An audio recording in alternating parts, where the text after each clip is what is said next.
तो welcome class, welcome to the new lecture जिसका नाम है ओंकोलॉजी। ओंकोलॉजी यानी स्टडी ऑफ कैंसर, कैंसर या नियोप्लाज्म। नियोप्लाज्म का मतलब होता है neo stands for new, plasm stand for growth. ठीक है, तो आज हम स्टार्ट कर रहे हैं एक नए टॉपिक के साथ जिसका नाम है ओंकोलॉजी। ठीक है, तो स्टार्ट करते हैं ओंकोलॉजी को। तो आपको इमेज में दिख रहा होगा एक कैंसर का सेल है जिसने हेल्दी टिश्यूज़ को इन्वेड कर दिया है। देखो, कैंसर के बारे में पहले ना बहुत ही ज़्यादा मिसकंसेप्शंस होते थे कि भाई कि कैंसर हो गया यानी 100% डेथ है, cancer is a very very serious disease. ठीक है, ऐसा होता था पहले क्योंकि ये रियल भी था।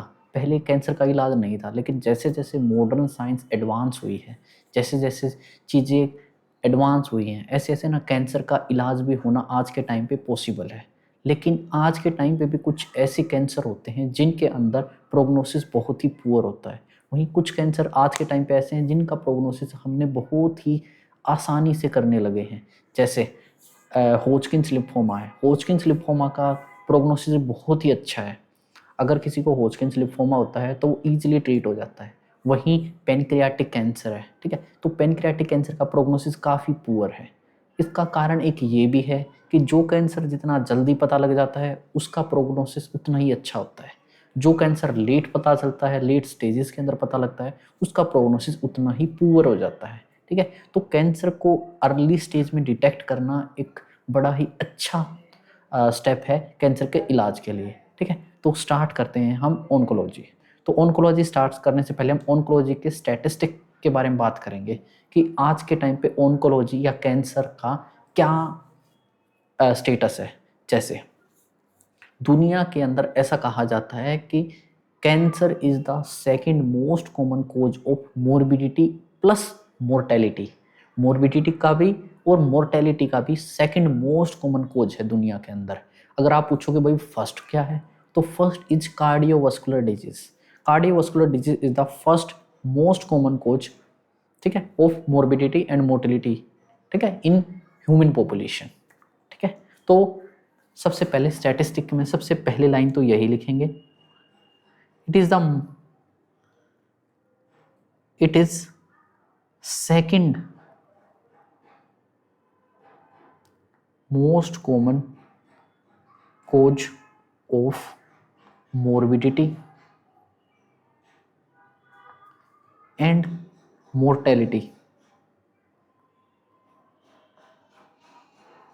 In humans.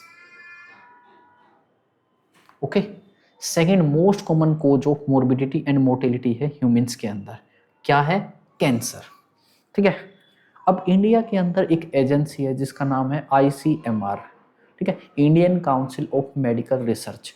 वो स्टैटिस्टिक पब्लिश करती है कैंसर का हर साल। तो लेटेस्ट 2024 में उसने स्टैटिस्टिक पब्लिश किया था। उसके अकॉर्डिंग इंडिया में हर साल 1.5 मिलियन न्यू केसेस रजिस्टर होते हैं कैंसर के। तो 1.5 मिलियन मतलब 15 लाख नए कैंसर के केसेस रजिस्टर हो रहे हैं। ये उनके साथ जो पहले प्रेजेंट में चल रहे हैं उनके साथ अलग है। ठीक है, यानी जिनको कैंसर है वो तो है ही है, 15 लाख हर साल नए ऐड होने लग रहे हैं उनके अंदर। ठीक है, तो इस तरीके से इंडिया की पॉपुलेशन में कैंसर एक बहुत बड़ी पेंडेमिक बन चुकी है। इंडिया के अंदर कुछ स्टेट्स ऐसे हैं, कुछ एरिया ऐसा है जहाँ पे कैंसर एकदम से ज़्यादा ग्रोथ होने लग रहा है। लेटेस्ट ICMR के डाटा के अकॉर्डिंग इंडिया में सबसे ज़्यादा कैंसर के केसेस केरला से आते हैं, सेकंड आती है मिजोरम और थर्ड आता है हरियाणा। ठीक है, उसका वेरियस रीजन हो सकता है, कुछ इंडस्ट्रीज हो सकती है, कुछ एनवायरनमेंट हो सकता है, जो हम आगे कैंसर के अंदर पढ़ेंगे। ठीक है, तो ये चीज़ भी लिख लेते हैं स्टैटिस्टिक में। अकॉर्डिंग टू ICMR,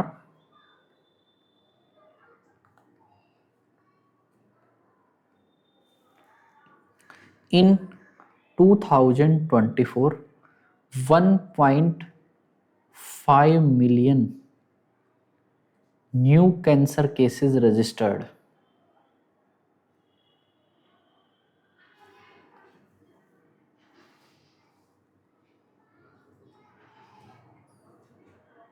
ठीक है, according to ICMR in 2024 1.5 million new cancer cases are registered. ठीक है,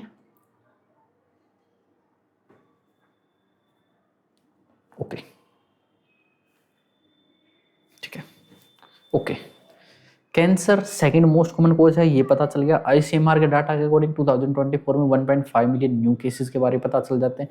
अब बात करते हैं कि what is the most common cancer which are found in males and females. ठीक है, तो अगर मोस्ट कॉमन कैंसर की हम बात करें, मोस्ट कॉमन कैंसर,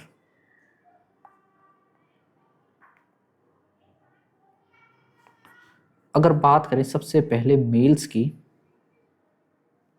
और फीमेल्स की, तो देखो मेल्स के अंदर इंडिया के अंदर सबसे ज्यादा पाए जाने वाला कैंसर होता है ओरल कैंसर। कैंसर को हम सीए के नाम से डिनोट करते हैं, सीए स्टैंड्स फॉर कैंसर। वहीं अगर फीमेल्स की बात करूं तो फीमेल्स में इंडिया के अंदर 2014-15 तक क्या होता था, सर्वाइकल कैंसर सबसे ज्यादा प्रेजेंट होता था, लेकिन अभी आज के टाइम पे फीमेल्स के अंदर सबसे ज्यादा ब्रेस्ट कैंसर प्रेजेंट है इंडिया के अंदर, ब्रेस्ट कैंसर। ठीक है, ब्रेस्ट सी, ठीक है। उसके बाद आज के टाइम पे सेकंड जो है वो है सर्वाइकल, और वहीं मेल्स के अंदर सेकंड कैंसर की बात करें जाए तो वो होता है लंग्स कैंसर। ठीक है, लंग्स कैंसर। ओके, अब बात करें जाए स्टैटिस्टिक के अंदर कि 4 February is yearly celebrated as the world cancer day. ठीक है, तो 4 फरवरी को कैंसर डे मनाया जाता है, 4 फरवरी को सेलिब्रेट किया जाता है कैंसर डे। सेलिब्रेट तो क्या ही करना है, क्या सेलिब्रेट करना है कि भाई कैंसर हो रहा है, वाओ सेलिब्रेट करो फंक्शन करो, नहीं। इस दिन अपने को क्या करता है, लोगों को जागरूक किया जाता है, लोगों को मोटिवेट किया जाता है कि वो कैंसर का डायग्नोस कराएं, वो लोगों को एक दूसरे को एजुकेट करें। ठीक है, तो 4 फरवरी को सेलिब्रेट किया जाता है कैंसर डे। ओके, अब कैंसर के बारे में बात करे जाते हैं कि who is known as the father of cancer. ठीक है, father of cancer is known as BJ Kennedy. ठीक है, father of cancer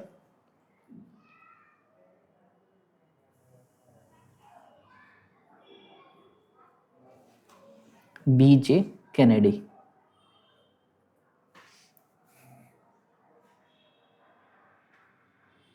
BJ Kennedy is known as the father of cancer. ठीक है, उसके बाद अब कैंसर का ओरिजिनेट कहां से होता है, कैंसर वर्ड ओरिजिनेट ही कहां से हुआ है। देखो कैंसर, कैंसर का जो वर्ड है वो एक लैटिन वर्ड है, लैटिन लैंग्वेज है यूरोप की। ठीक है, लैटिन वर्ड से ओरिजिनेट हुआ है, जिसके अंदर कैंसर का मतलब होता है क्रैब। क्रैब यानी केकड़ा, केकड़ा आपने इमेज के अंदर देखिए होगा, ऐसे उसके बॉडी या हेड होता है और उसके बहुत सारे पैर होते हैं। ठीक है, इस तरह का होता है क्रैब, क्रैब या केकड़ा।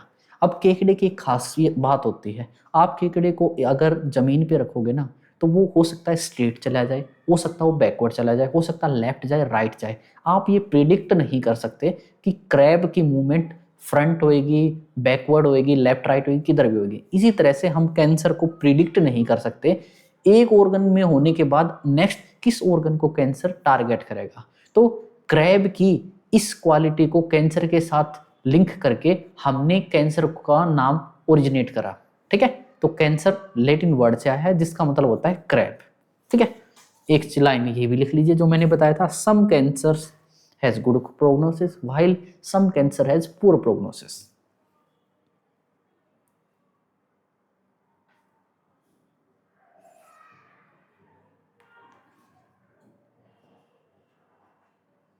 सम कैंसर एग्जाम्पल के लिए जिनका गुड प्रोग्नोसिस, जैसे होजकिंस लिम्फोमा, ये क्या होता है हम आगे पढ़ेंगे। जैसे ब्रेस्ट कैंसर, ओके, जैसे testicular cancer, while some cancer had poor prognosis।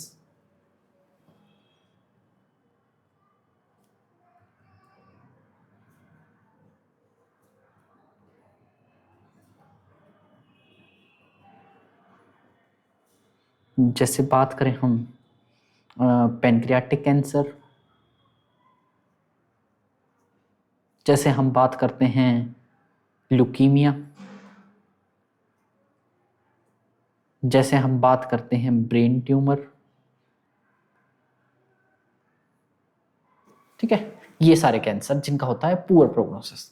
Okay, अब स्टार्ट करते हैं ऑन्कोलॉजी को हम।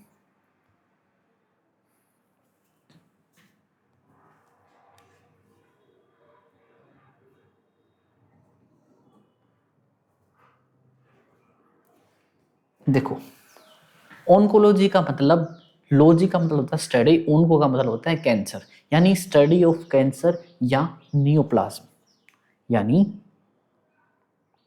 स्टडी ऑफ कैंसर और नियोप्लाज्म। कैंसर का मतलब अपने को पता है, neo stands for new, plasm stands for growth, ठीक है। इसकी डेफिनेशन अगर एक लाइन के अंदर हम सिंपल वे में लिखें तो ऑन्कोलॉजी क्या है या कैंसर क्या है, it is the abnormal uncontrolled growth, ठीक है, which lead to formation of tissue mass, ठीक है, it is abnormal uncontrolled growth which lead to formation of tissue mass. Tissue mass का मतलब ट्यूमर, ठीक है, लिख लेते हैं, it is the abnormal uncontrolled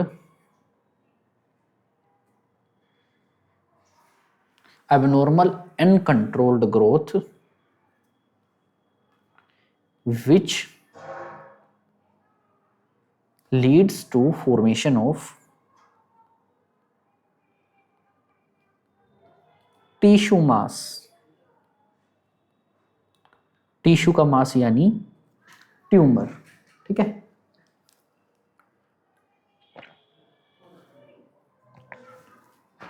अब एक चीज देखिए, ये क्या है, ये कंट्रोल्ड नहीं है, दिस इज अनकंट्रोल्ड थिंग, ठीक है। ये क्या है, दिस इज अनकंट्रोल्ड थिंग। मैंने क्या लिखा है, ये है, एक तो अबनॉर्मल है, एक है अनकंट्रोल्ड ग्रोथ, ठीक है। जिसने क्या किया है, फाइनली टिश्यू मास बना दिया है, यानी ट्यूमर बना दिया है, ठीक है। इस डेफिनेशन के अंदर सारी चीजें क्लियर हो गई है। ये एक अबनॉर्मल चीज है, अनकंट्रोल्ड ग्रोथ है, जिसकी वजह से एक टिश्यू का मास बन गया है, तो वो होता है कैंसर, बस। अब बात करते हैं ऑन्कोलॉजी, कैंसर कितने टाइप्स का होता है। तो now we talk about types of cancer. Now we talk about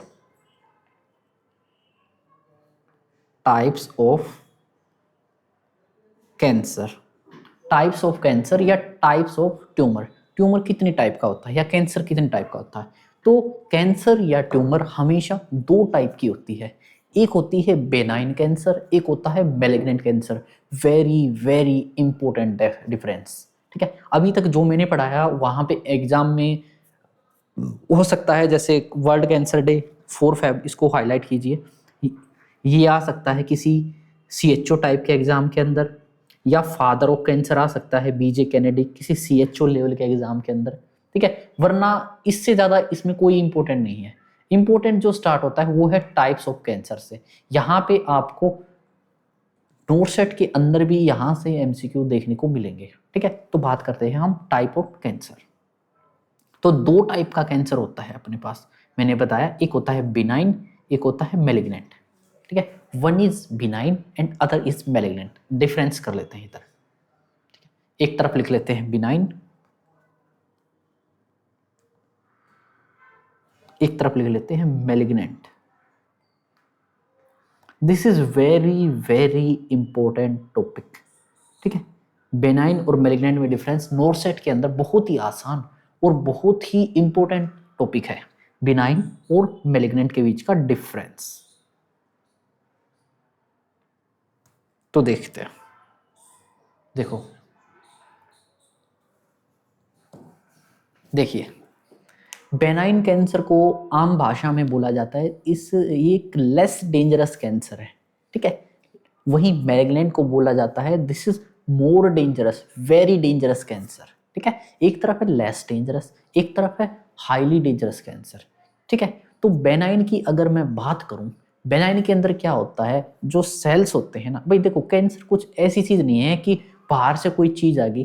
cancer क्या होता है, हमारे खुद के सेल ही अब नॉर्मल अनकंट्रोल्ड ग्रोथ शो करते हैं, जिसकी वजह से एक ट्यूमर मास बन जाता है, वो कैंसर होता है। कैंसर कोई अलग बीमारी नहीं है, हमारे खुद के बॉडी के सेल्स एक अनकंट्रोल अब नॉर्मली ग्रो करने लग जाते हैं, जिससे टिश्यू का मास फॉर्मेशन हो जाता है।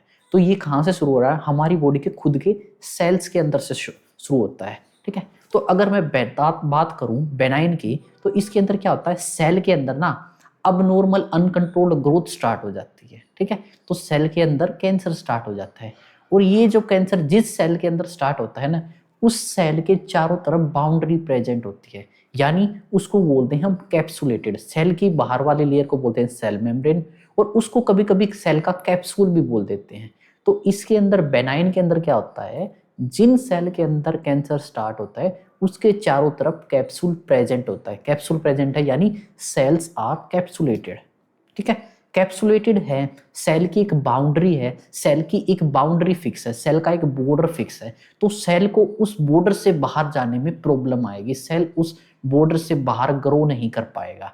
ठीक है, तो जो कैप्सुलेटेड बेनाइन सेल होते हैं ना, उनकी ग्रोथ होती है ना स्लो होती है, क्योंकि इसकी बाउंड्री हमने पहले से ही फिक्स कर रखी है। ठीक है, तो बाउंड्री होने की वजह से, कैप्सुलेटेड होने की वजह से इसकी ग्रोथ होती है स्लो। सेकेंड, अब जिन सेल की बाउंड्री फिक्स है, जिनके चारों तरफ बाउंड कैप्सूल है, तो आप उनको मैक्रोस्कोपिकली और माइक्रोस्कोपिकली जब देखोगे, आप इजीली डिफ्रेंशिएट कर पाओगे कि ये कैंसर वाले सेल हैं भाई, जिनके अलग से पता चलने लग रहा है, इनके साइज थोड़ा बड़ा हो गया है, और ये नॉर्मल सेल हैं। ठीक है, जब आप माइक्रोस्कोपिकली और मैक्रोस्कोपिकली देखोगे, तो आप बेनाइन कैंसर को इजीली आइडेंटिफाई कर पाओगे। ठीक है, क्यों? क्योंकि उनके चारों तरफ कैप्सूल्स हैं। ठीक है, तो इजीली वेल डिफरेंशिएटेबल सेल्स होते हैं बेनाइन के अंदर। ठीक है, क्यों? क्योंकि इनके अंदर प्रॉपर अरेंजमेंट प्रेजेंट होता है बेनाइन के अंदर।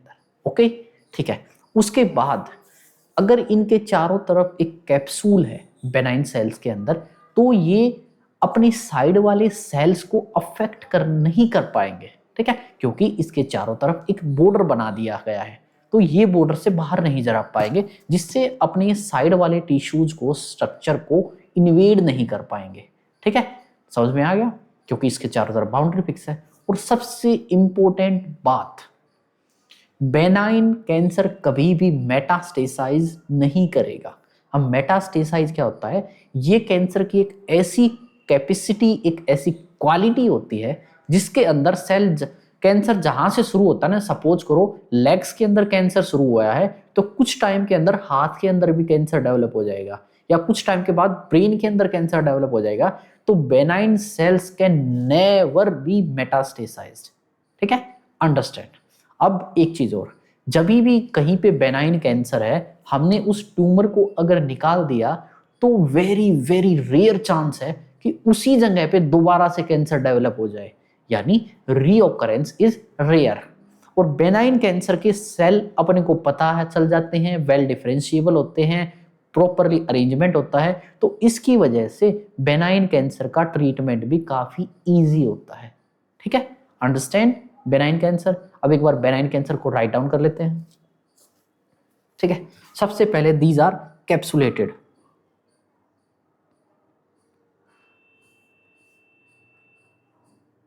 ठीक है, slow growth,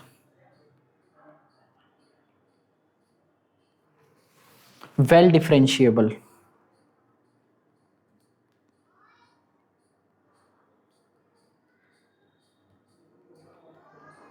due to proper arrangement.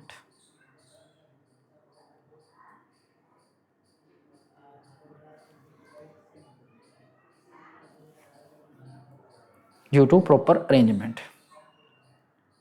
ठीक है, लोकल इन्वेसिवनेस इज रेयर।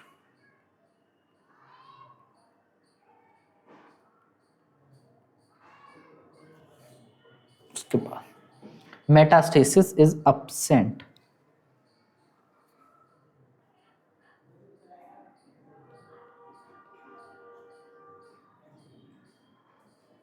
ठीक है, good prognosis.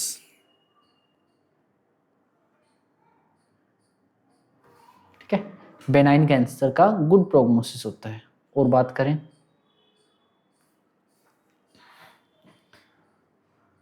reoccurrence is rare,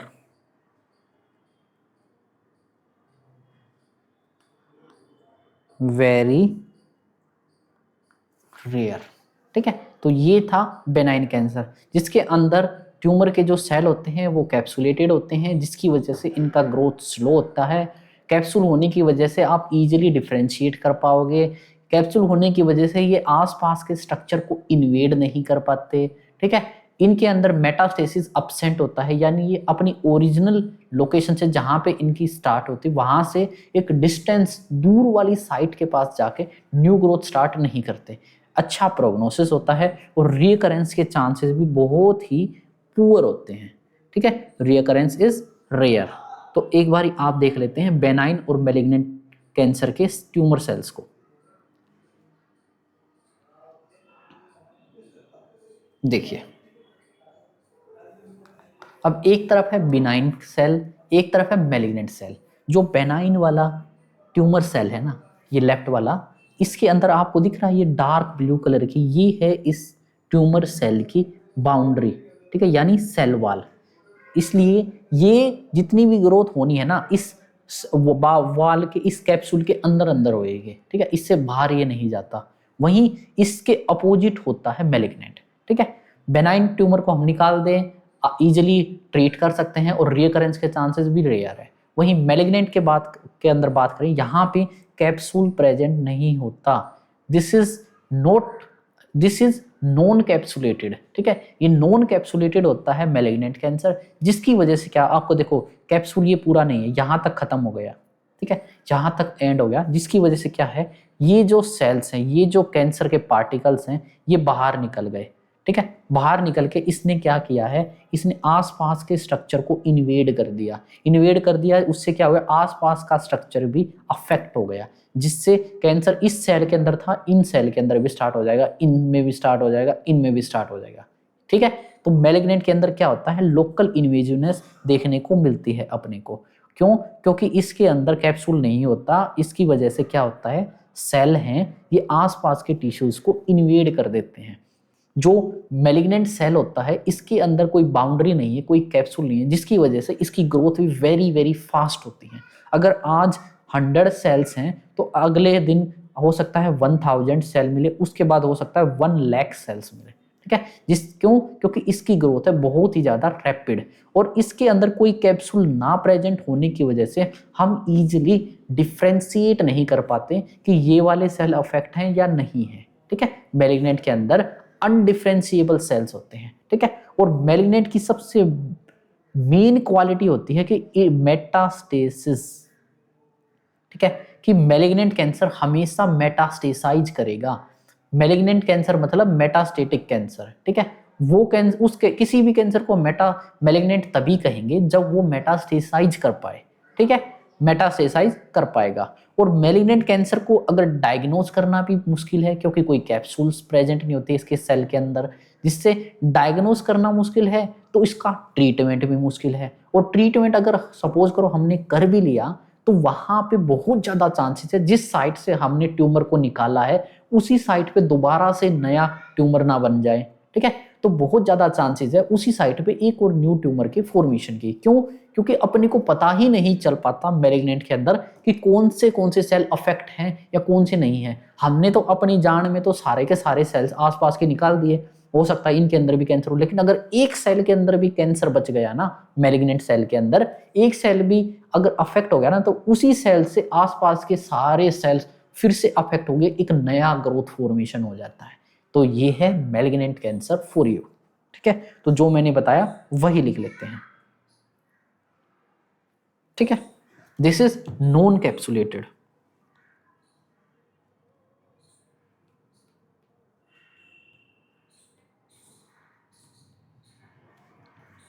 this is rapid growth. कोई कैप्सूल नहीं है, कोई कंट्रोल की लिमिट नहीं है, तो ये रैपिडली ग्रो करता है।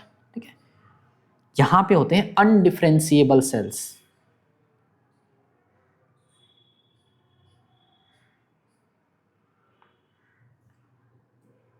अनडिफरेंशिएबल सेल्स क्यों?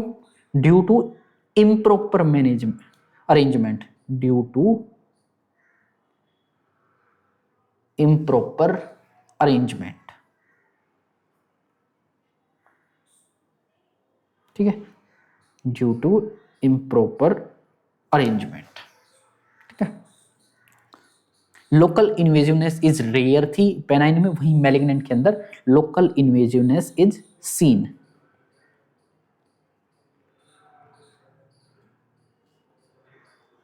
यहाँ पे लोकल इन्वेजिवनेस देखने को मिलती है, ठीक है। क्यों देखने को मिलती है? क्योंकि जो बेनाइन कैंसर होता है ना, इसके अंदर सेल है ना, एक बैलून की तरह फूलते हैं। जैसे बैलून के अंदर हम हवा डालते हैं तो उससे क्या करता है, बैलून का जैसे जैसे बढ़ेगा ना तो आसपास की सराउंडिंग की एयर को साइड हटाता चलेगा और बढ़ता चला जाएगा, ठीक है। वहीं अगर मैलिग्नेंट कोई कैंसर है, मैलिग्नेंट कोई सेल है, जब वो ग्रो करेगा ना तो एक ऐसी बॉल को इमेजिन करो जिसके चारों तरफ स्पाइक्स लगे हुए हैं, स्पाइक्स यानी कांटे लगे हुए हैं। तो जैसे जैसे बॉल का साइज बढ़ेगा ना तो वे कांटे क्या करेंगे, वे स्पाइक्स क्या करेंगे, आसपास के टिश्यू को इन्वेड कर देंगे, ठीक है। तो इस तरह से मैलिग्नेंट सेल लोकल इन्वेजिवनेस देखने को मिलती है। मैलिग्नेंट सेल्स के अंदर अनडिफरेंशिएबल सेल्स मिलते हैं। क्यों? क्योंकि यहाँ पे इम्प्रॉपर अरेंजमेंट होते हैं। एक थ्योरी ये भी कहती है कि मैलिग्नेंट जो टी सेल्स होते हैं ना, मैलिग्नेंट सेल्स के अंदर ना 40% 40% लेस कैल्शियम प्रेजेंट होता है as compare to normal cells, ठीक है।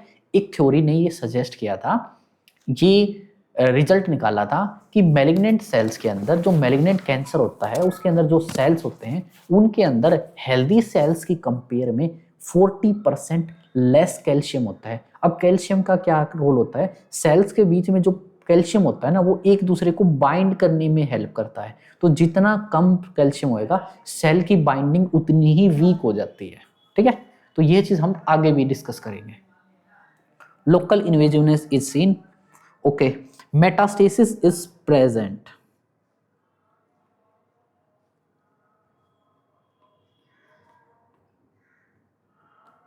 ठीक है। पुअर प्रोग्नोसिस,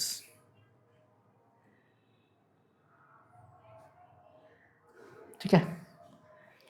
रियकरेंस,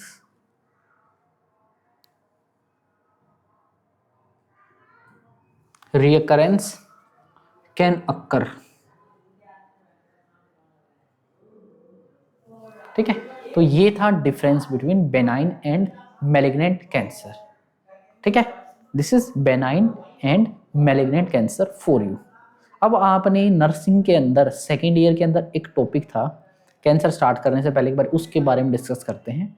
आपने पढ़ा होगा सेकेंड ईयर के अंदर फार्मापैथोजेनेटिक्स एक सब्जेक्ट होता था। तो उसके अंदर पैथोलॉजी के अंदर आपको पढ़ाया जाता है कि सेलुलर एडेप्टेशन पढ़ाया गया था पहले ही चैप्टर के अंदर, ठीक है। पहले इंट्रोडक्शन था, इंट्रोडक्शन के बाद पहला ही चैप्टर था सेलुलर एडेप्टेशन, कि कभी भी कोई भी स्ट्रेसफुल कंडीशन अगर हमारी बॉडी के अंदर होती है तो उस टाइम पे, उस दौरान अपने बॉडी के सेल कैसे खुद को एडेप्ट करते हैं, ठीक है। तो वही टॉपिक एक बार ही दोबारा से पढ़ेंगे कैंसर को स्टार्ट करने से पहले।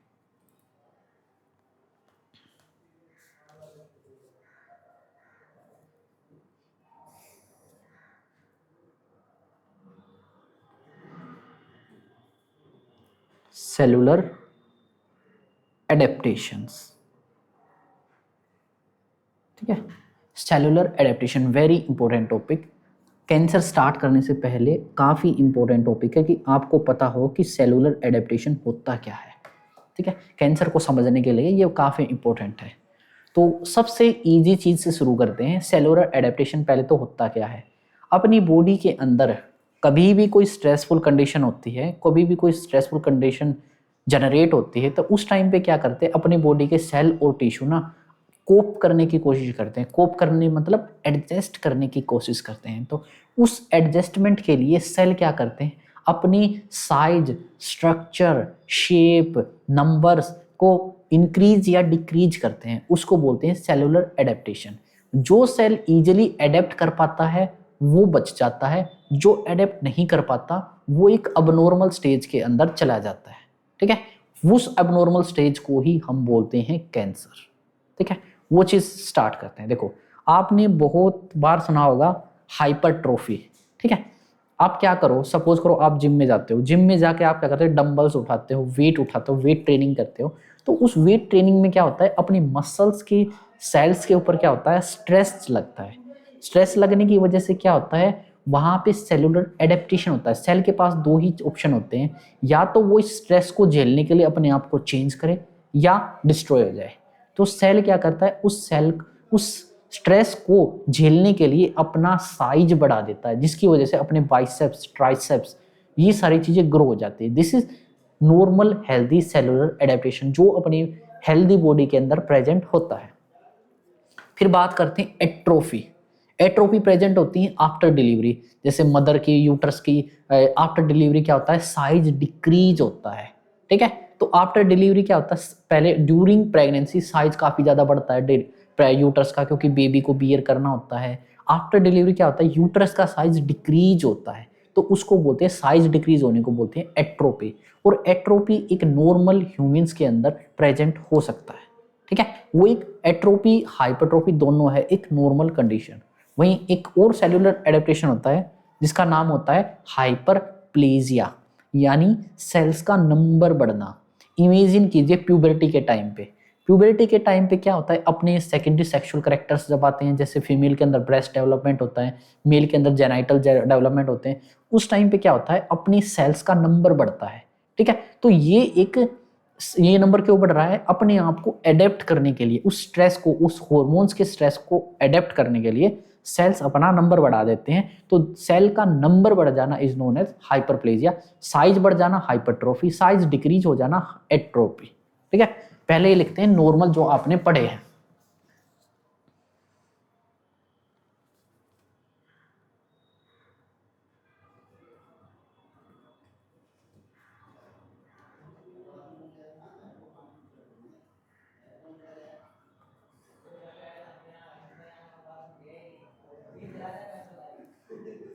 हाइपरट्रोफी मतलब इंक्रीज इन साइज, एट्रोपी मतलब डिक्रीज इन साइज, हाइपरप्लेजिया यानी इंक्रीज इन नंबर। ठीक है, this is normal cellular adaptation जो एक हेल्दी ह्यूमन बींग्स के अंदर प्रेजेंट होता है। अब बात करते हैं एबनॉर्मल सेलुलर एडेप्टेशन, जो केवल कैंसर लाइक कंडीशंस के अंदर प्रेजेंट होता है।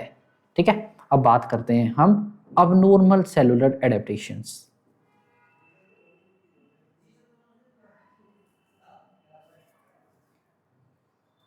देखिए, सबसे पहला जो सेलुलर एडेप्टेशन होता है वो होता है मेटाप्लेजिया, जो है वेरी वेरी इंपॉर्टेंट। इसको कीजिए, मेटाप्लेजिया को आप हाईलाइट।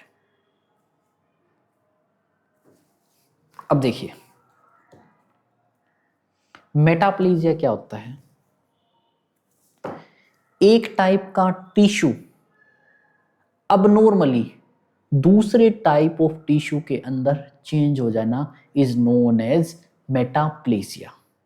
ठीक है, ये कैसे हुआ है, अबनॉर्मली चेंज हुआ है। इससे पहले जो हाइपरट्रोफी, हाइपरप्लेजिया, एट्रोपी आपने पढ़े थे, ये नॉर्मली चेंज होने लग रहे थे। ठीक है, लेकिन अब यहाँ पे हम बात करते हैं अबनॉर्मल बॉडी का एडेप्टेशन।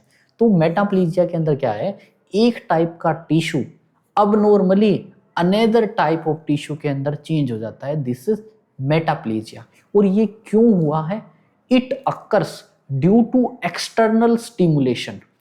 सेल के बाहर से कोई स्टिमुलेशन मिल रहा, जैसे एग्जांपल के लिए heat.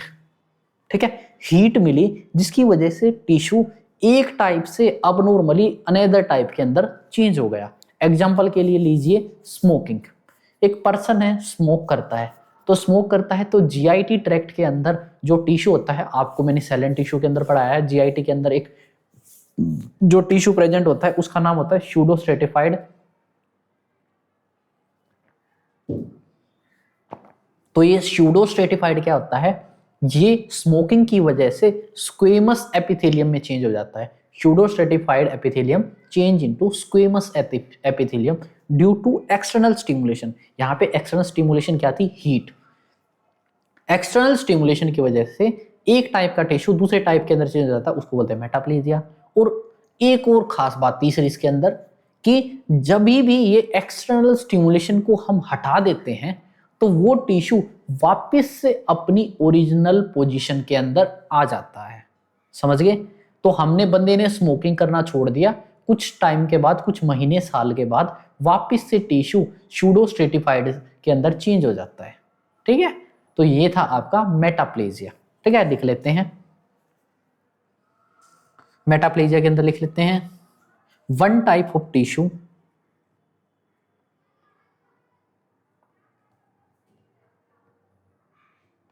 abnormally change into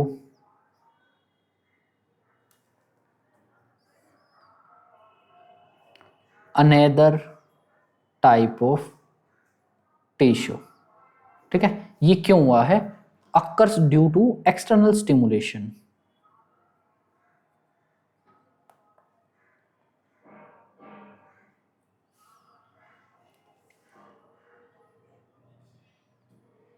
occurs due to external stimulation।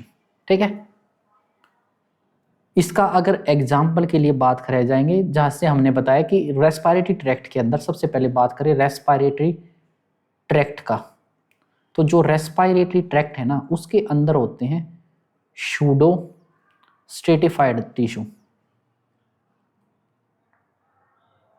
Pseudo stratified change हो जाते हैं स्क्वेमस के अंदर।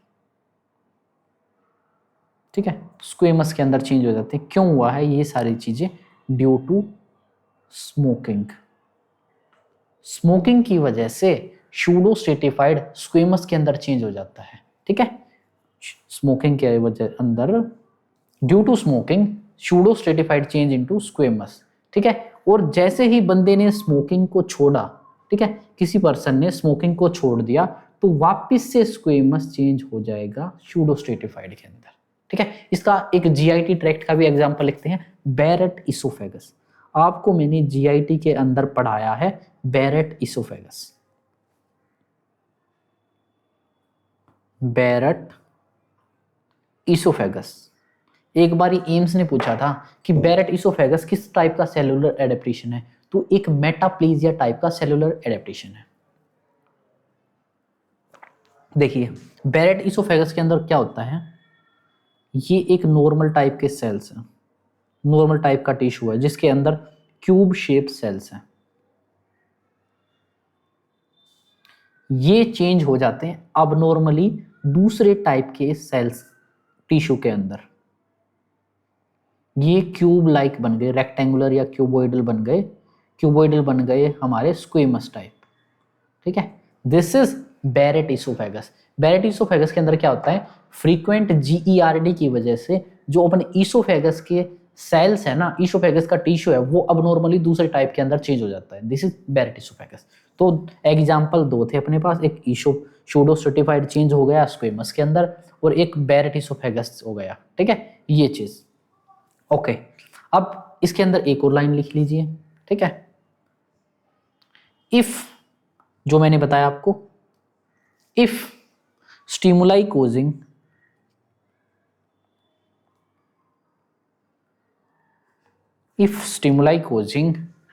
cell to metaplasic, if stimuli causing cell to metaplasic is removed, अगर जो भी स्टिमुलाई सेल को मेटाप्लेजिक बना रहा है उसको अगर हम रिमूव कर देते हैं, the cells will return to it's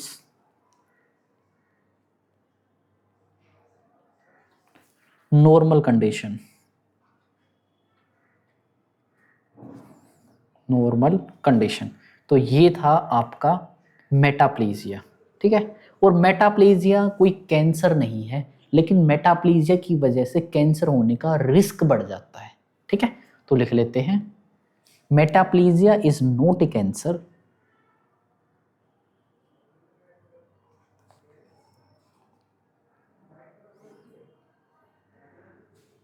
but it increase risk of developing cancer।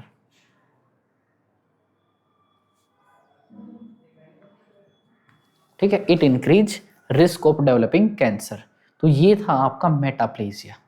देखिए मैंने मेटाप्लेजिया के अंदर क्या चीज बताई है, मैंने मेटाप्लेजिया के अंदर क्या बताया है, एक टाइप का टिश्यू अब नॉर्मली दूसरे टाइप ऑफ टिश्यू के अंदर चेंज हो जाता है ड्यू टू एक्सटर्नल स्टिमुलेशन, उसको बोलते हैं हम मेटाप्लेजिया। और जब ये एक्सटर्नल स्टिमुलेशन हटा दी जाती है उस टाइम पे टिश्यू वापस अपनी ओरिजिनल पोजीशन के अंदर आ जाता है। बस मेटाप्लेजिया कोई कैंसर नहीं है, लेकिन ये कैंसर के रिस्क को बढ़ा देता है। बस अब बात करते हैं नेक्स्ट सेलुलर एडेप्टेशन की, जिसका नाम है डिस्प्लेजिया।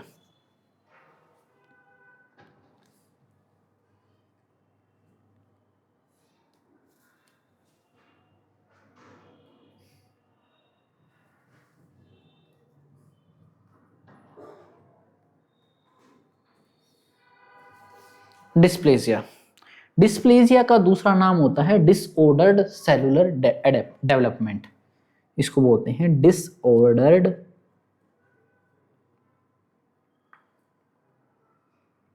Cellular development. ठीक है, ऐसा डेवलपमेंट जिसके अंदर सेल डिसऑर्डर्ड हो जाता है। ठीक है, सेल्स का ऑर्डर है ना वो चेंज हो जाता है, उसको बोलते हैं dysplasia. Dysplasia is also very important.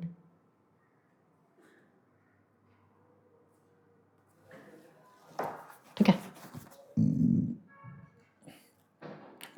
Dysplasia is also very very important. ठीक है, तो डिस्प्लेजिया के अंदर क्या होता है, जो टिश्यूज होते हैं वो abnormal pattern of growth show करते हैं। ठीक है, क्या बताया मैंने, जो भी कोई हेल्दी टिश्यू है अगर उनके अंदर डिस्प्लेजिया होगा तो वहां पे जो ग्रोथ है, ठीक है, ग्रोथ है वो अबनॉर्मली हो जाएगी, जिससे उसके करेक्टरिस्टिक्स चेंज हो जाएंगे। करेक्टरिस्टिक्स मतलब सेल का शेप, सेल का साइज, सेल का ऑर्गेनाइजेशन। ठीक है, तो वो होता है डिस्प्लेजिया। डिस्प्लेजिया के अंदर मैं एक बार दोबारा से रिपीट करता हूं, डिस्प्लेजिया के अंदर जो टिश्यू है अब normal pattern of growth show करता है, जिसके अंदर उसके करेक्टरिस्टिक्स चेंज हो जाते हैं, जैसे शेप, साइज और ऑर्गेनाइजेशन। बस, और ये सब डिस्प्लेजिया क्यों होता है, it occurs due to change in genetic material. ठीक है, मेटाप्लेजिया क्यों हो रहा था, ड्यू टू एक्सटर्नल स्टिमुलेशन। अब एक्सटर्नल यानी वो बाहर के स्टिमुलेशन की वजह से हो रहा था, और वही डिस्प्लेजिया क्यों हो रहा है, due to internal damage. Internal damage कहां पे हुआ है, जीन्स के अंदर हुआ है, जेनेटिक मटेरियल के अंदर हुआ था।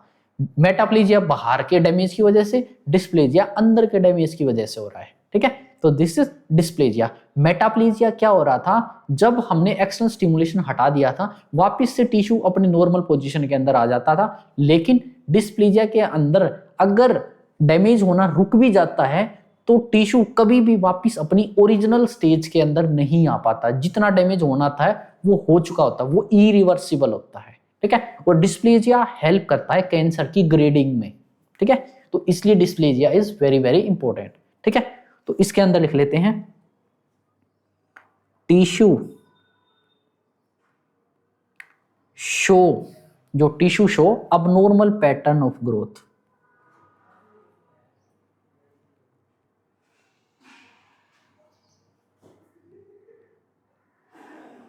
अबनॉर्मल पैटर्न ऑफ ग्रोथ, जिसके अंदर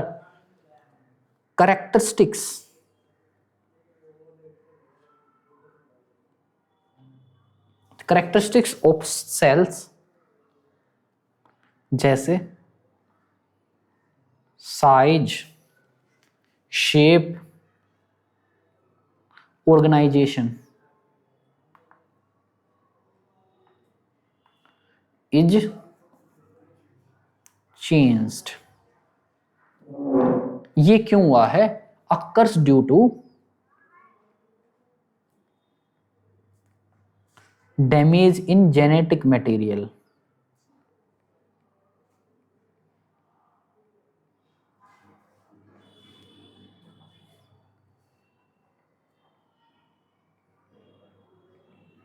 ठीक है, अगर किसी की शेप, साइज, स्ट्रक्चर सब कुछ चेंज करना है ना तो उसका जेनेटिक मटेरियल चेंज कर दो, उसका डीएनए चेंज कर दो, तो वो पर्सन वैसा कभी की नहीं रह सकता।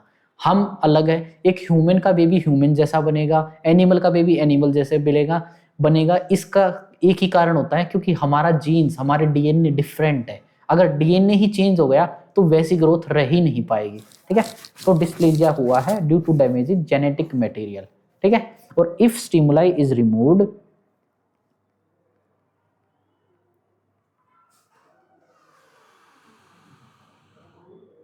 अगर स्टिमुलाई को रिमूव कर दिया जाता है, then cell can't return to its normal state,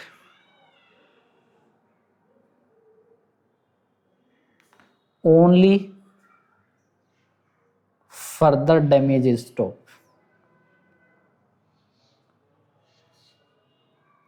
वापिस कभी भी नहीं आ पाता नॉर्मल कंडीशन के अंदर, बस जो आगे और डैमेज होना है ना वो रुक जाता है, वो होता है डिस्प्लेजिया के अंदर, ठीक है। तो डिस्प्लेजिया और मेटाप्लेजिया का एक इमेज देखते हैं, ये देखिए, नहीं ये तो एनाप्लेजिया है, ये देखिए,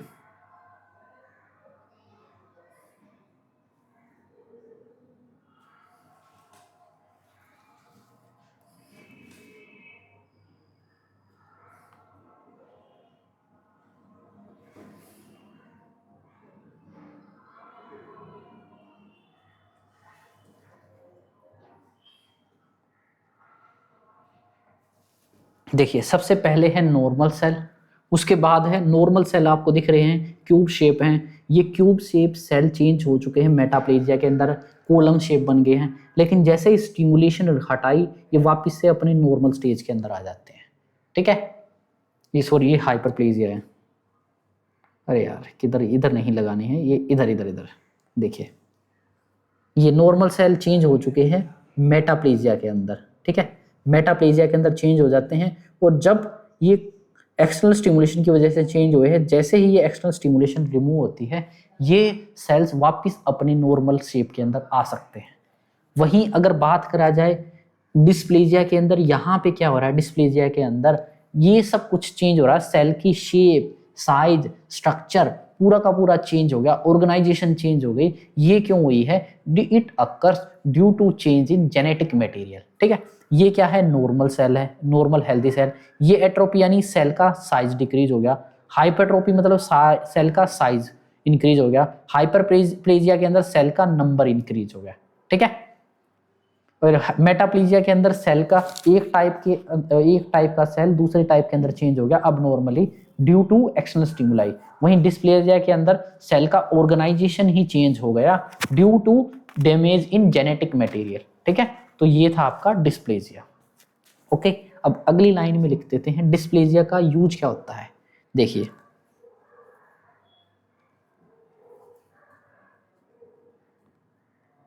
डिस्प्लेजिया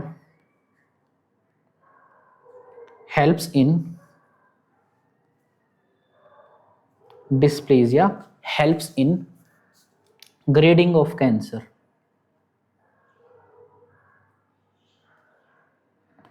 कैंसर की ग्रेडिंग में हेल्प करता है। जितना ज्यादा डिस्प्लेजिया उतना हाई ग्रेड का कैंसर, जितना कम डिस्प्लेजिया उतना कम ग्रेड का कैंसर, ठीक है। एग्जाम्पल के लिए लिख लेते हैं, जैसे 3 तरह से क्लासिफाई करते हैं हम इसको, माइल्ड डिस्प्लेजिया,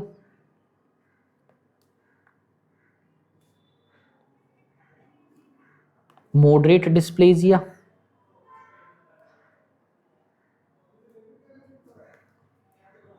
सीवियर डिस्प्लेजिया।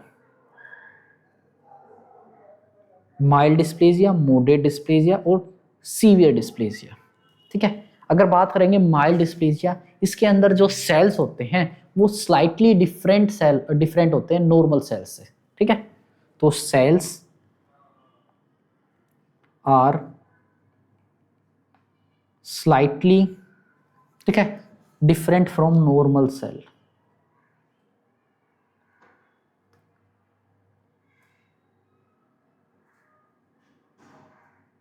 ठीक है।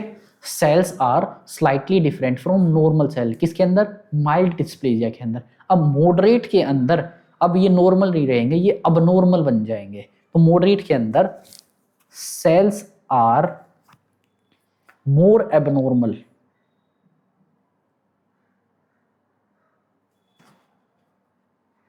मोर अबनॉर्मल फ्रॉम नॉर्मल सेल्स। ठीक है, फिर बात करते हैं सीवियर के अंदर। अब ये वेरी अबनॉर्मल हो जाएंगे, तो cells are very abnormal from normal cells. ठीक है, दिस इज सीवियर डिस्प्लेजिया, और सीवियर डिस्प्लेजिया को ही बोला जाता है प्री कैंसरस स्टेज। ये सीवियर डिस्प्लेजिया क्या है? It is a precancerous stage. जो सीवियर डिस्प्लेजिया है ये एक प्री कैंसरस स्टेज होती है, यानी कैंसर के डेवलप होने से जस्ट पहले वाली स्टेज। अगर किसी को सीवियर डिस्प्लेजिया है, यानी सोच लो कैंसर जस्ट एक स्टेप दूर है। ठीक है, दिस इज सीवियर डिस्प्लेजिया। अब बात करते हैं लास्ट सेलुलर एडेप्टेशन की, जिसका नाम होता है एनाप्लेजिया।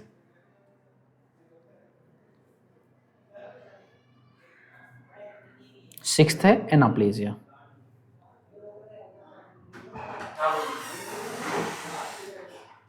This is एनाप्लेजिया। ठीक है, सिक्स्थ एंड लास्ट इज एनाप्लेजिया। एनाप्लेजिया के अंदर सबसे पहले आप देखिए एनाप्लेजिया की डायग्राम। देखिए, एक तरफ है नॉर्मल सेल और एक तरफ है एनाप्लेजिक सेल। ठीक है, तो एनाप्लेजिक सेल ही होता है कैंसरस सेल। ठीक है, कैंसरस सेल को ही हम बोलते हैं कि दिस इज एनाप्लेजिक सेल। ठीक है, anaplasia is the technical term used for cancer. ठीक है, तो एनाप्लेजिया क्या है? This is cancerous cell.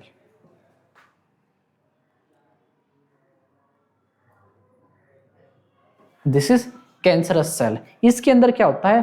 Complete loss of structure, function and organisation. इसके अंदर क्या होता है? Complete loss of structure and function, complete loss of structure and function from normal cells. ठीक है, ये होता है आपका एनाप्लेजिया। ठीक है, यहां पे क्या हो रहा है? कंप्लीटली सेल का स्ट्रक्चर और उसका फंक्शन लॉस हो रहा है। इमेज के अंदर देखिए, एक नॉर्मल सेल की एक का शेप देखिए, उसका ऑर्गेनाइजेशन देखिए। एक सेल है ओवल शेप का है, उसके अंदर न्यूक्लियस है, साइटोप्लाज्म है और सेल के ऑर्गेनेलीज है। वहीं एक कैंसरस या एनाप्लेजिक सेल कैसा है? ना ही उसकी शेल, ना ही उसकी कोई ढंग की शेप है, ना ही उसका साइटोप्लाज्म नॉर्मल दिख रहा है, ना ही सेल के अंदर एक न्यूक्लियस होता है, इसके अंदर एक से ज्यादा न्यूक्लियस दिख रहे हैं, उन न्यूक्लियस की शेप भी अलग दिख रही है। तो एनाप्लेजिया यानी this is the cancerous stage. ठीक है, तो ये था आपका इंट्रोडक्शन का टॉपिक। Thank you.